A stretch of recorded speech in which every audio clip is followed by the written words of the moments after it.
Alright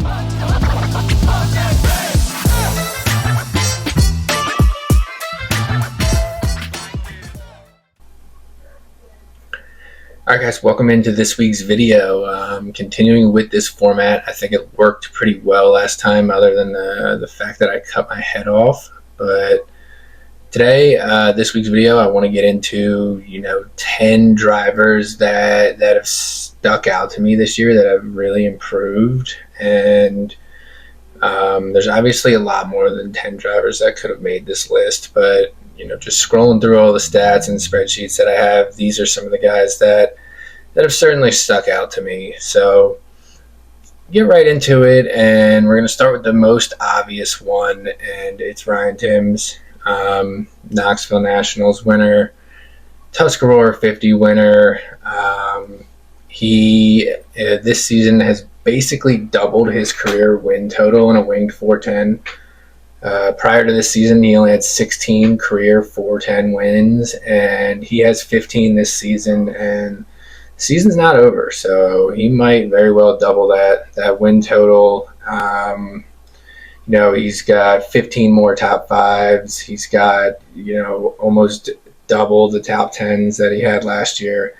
So ever since he teamed up with the Lee Big number 10, he's been lights out, and I really hope they stay the course next year. I hope they don't make any big jumps. I hope that pairing stays together, and I hope they continue on and have more success next season. Next guy on the list is Chase Dietz. He is probably the oldest guy that I have on this list, and he's only 26, maybe 27 years old now. Dietz could have made this list last year if I had a list, and he has continued to improve. From 2024 to 2025. He has 4 more wins this year than he has had in any previous season, and he's basically improved in every statistical category over the last 2 years since 2023. So Chase Dietz is a guy who has traveled more this year, and he didn't have the most success at Knoxville. He didn't have a bunch of success at Peevely with the Outlaws. He didn't have a bunch of success at Eldora, but he had moments of speed. I think he was in the dash with High Limit one night. He timed really well a couple times at Eldora. So I hope this pairing stays together for next year, kind of runs a similar schedule, maybe branches out a little bit more, because I think with them growing their notebook, I think that they're really going to be, a force for a couple seasons to come. Sticking with the PA Posse, and it's got to be Troy Wagaman Jr. here. Last year in my bold predictions article, I had Wagaman winning 5 to 6 races. He didn't quite get there last year, but he's definitely done that this year, with still probably 9-10 races left on his schedule. So 6 wins and 51 starts this year. He has one of the best top 10 percentages in the entire country, almost 85% top 10 rate. So, you can pretty much guarantee that every time Wagaman shows up, he's going to be in the top 10. And honestly, I think that he is one of 5 to 6 posse guys that's a legitimate contender against national tours now. I think a couple years ago you couldn't really say that. It was Macri, it was Dietrich, it was DeWeese, and it was maybe Freddie. And now I think you can add Chase Dietz in there. I think you can add Troy Wagaman in there. And maybe even a guy that I'm about to talk about in a little bit here. So the next guy is Dason Pursley. Pursley really struggled this year to start. A lot of wrecks, a lot of DNFs. A lot of it wasn't necessarily his fault, but some of it was, and some of it was just inexperience. But as we've seen lately, this team has really gelled. And Pursley has been lights out in time trials. He finally picked up that first career national tour win. And I think, his progression really shows here in the second half of the year. So if you look here, I think almost half of his top 10 finishes, which would be 23 on the season, have come in his last 21 races. So, a lot more consistent. He's running up front with high limit, and I wouldn't be surprised to see him, knock off a win, maybe even this weekend. Next guy on the list is going to be Ashton Torgerson. Torgerson had just 2 career 410 top 10 finishes before this season. Not many starts behind the wheel of a 410 sprint car, and honestly, before he got into Shark Racing 1A, he had a couple starts in the snow racing number 7, which is a pretty good ride on the West Coast. But prior to that ride, he was in his own family equipment, and just didn't have a lot of starts. He was really focused on the midget racing. And this year he once he's teamed up with Jacob Allen, he's shined. He's been one of the best non-national tour drivers against the national tour.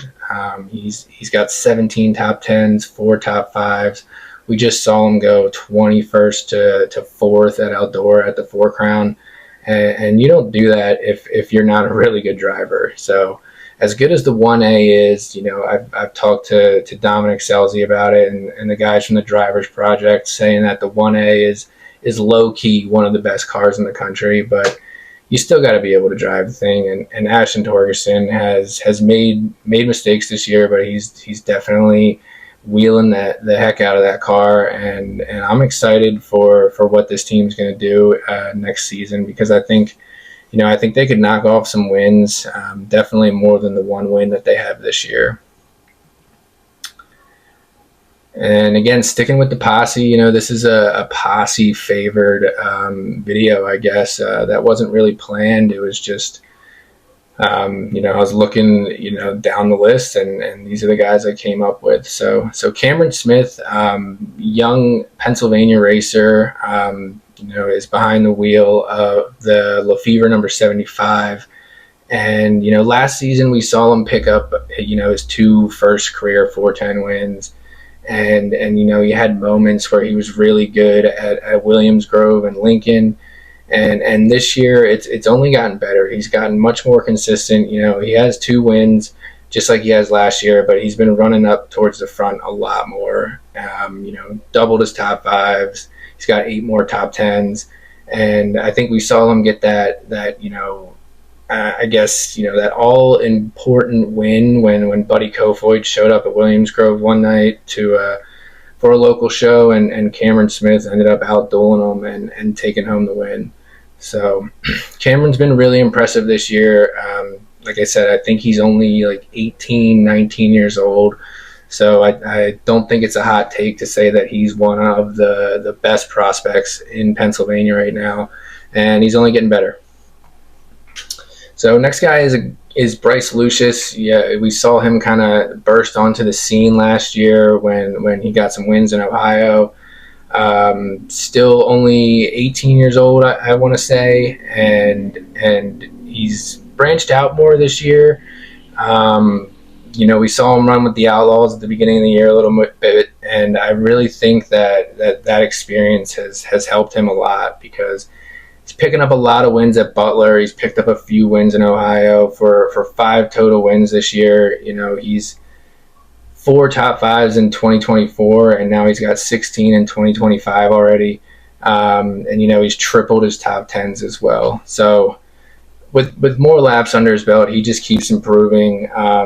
His development as a driver has come a long way, and I would look for that to continue next season for sure. Next guy is Logan Julian, who had picked up his first career win a couple weeks ago, and then is kind of going on a little bit of a hot streak since. He has 3 wins now after getting that elusive first career win. Young kid, 16, 17 years old maybe. Was his first season behind the wheel of a 410 last year. Had 28 starts.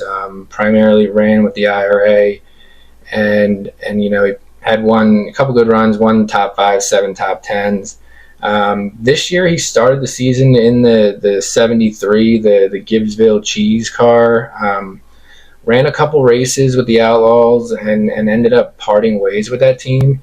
And a lot of people at the time weren't real sure about that decision, but ultimately it looks like it was a good one. Julian in 37 starts, like I said, 3 wins, 8 top fives, 14 top tens. He's top 5 in IRA points, and he just keeps getting better. So I would like to see him branch out a little bit more next season. Maybe get some more laps with some national touring races. It's a lot easier said than done without the funding to do so, but maybe he can pick up a ride here or there. With the improvements he's shown as a driver, I definitely think that he's one of the best young talents in the sport right now. Next driver is Ryan Newton, who we just saw pick up the win in the Hockey McMillan Memorial. Newton teamed up with Eric Prutzman this year, and it has made a world of a difference. You could clearly see the improvement in his speed. He went from a guy who was kind of hovering around the top 10 in Central PA. He would have a good run here and there, and then once Prutzman came on board, we saw him almost win at Port Royal. We saw him pick up a win at Lernerville, and then we saw him, run well with high limit at the Tuscarora 50, and then we saw him win the Hockey at Lucas Oil. So Newton branched out, traveled more in the Midwest. Was a little surprised to see him doing that, but obviously it was a really good decision, and I think he's heading back to Australia now. These stats on the screen are only his USA stats.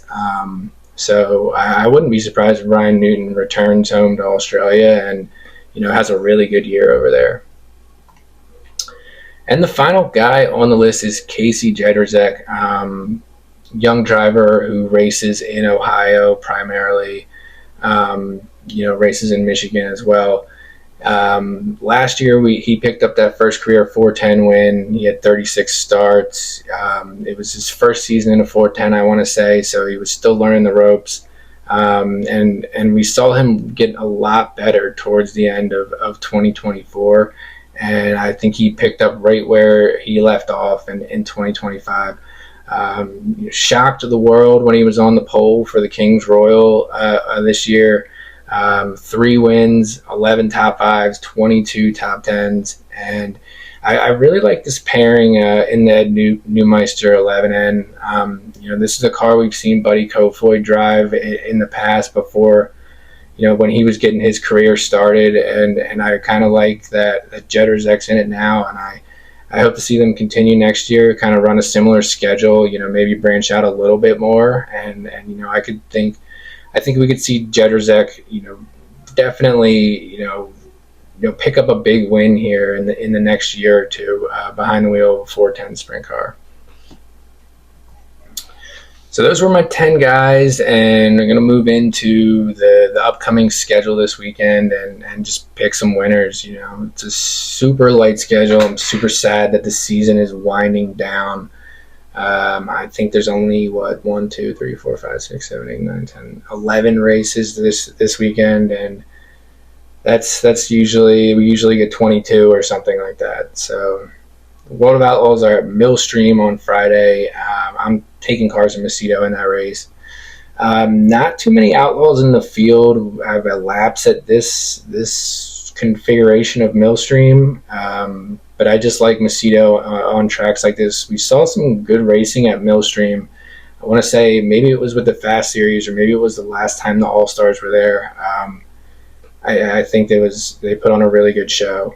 So kind of looking forward to that. I hope they can keep the dust down, because it definitely has been a mess there a few times in the past year. But, I think with the Outlaws being in town, they'll get it right.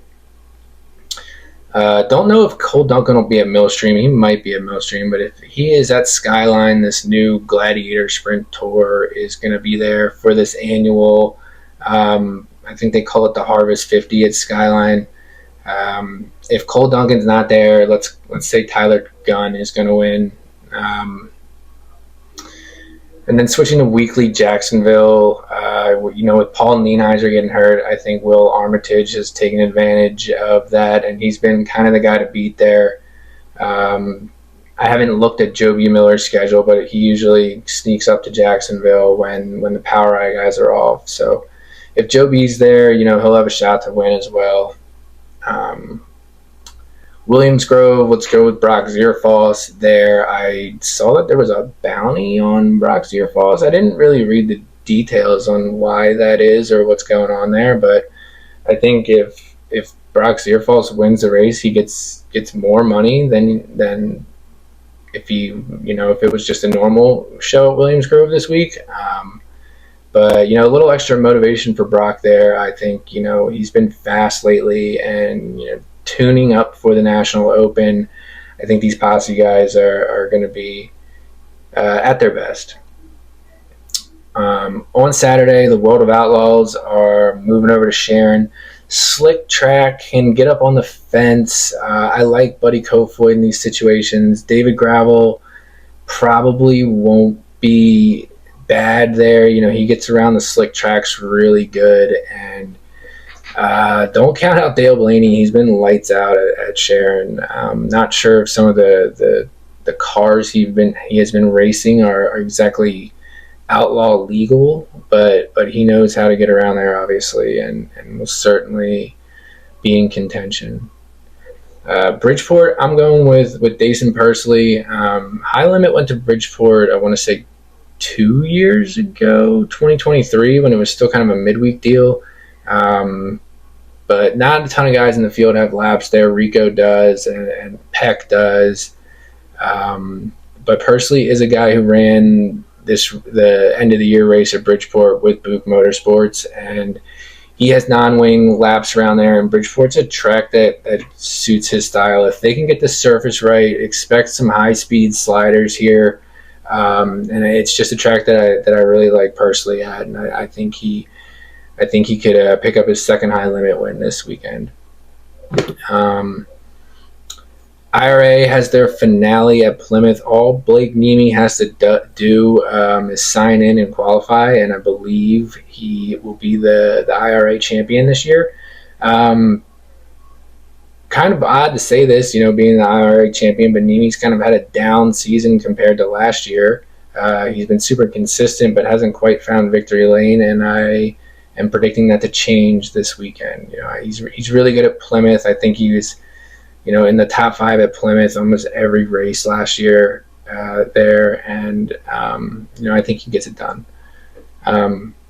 Again, I didn't look at Joby's schedule, but like I said, he usually sneaks into Illinois and races with Moa and Jacksonville. So if he does go to Red Hill with Moa, I'm picking Joby. He's been sneaky good in Illinois this year.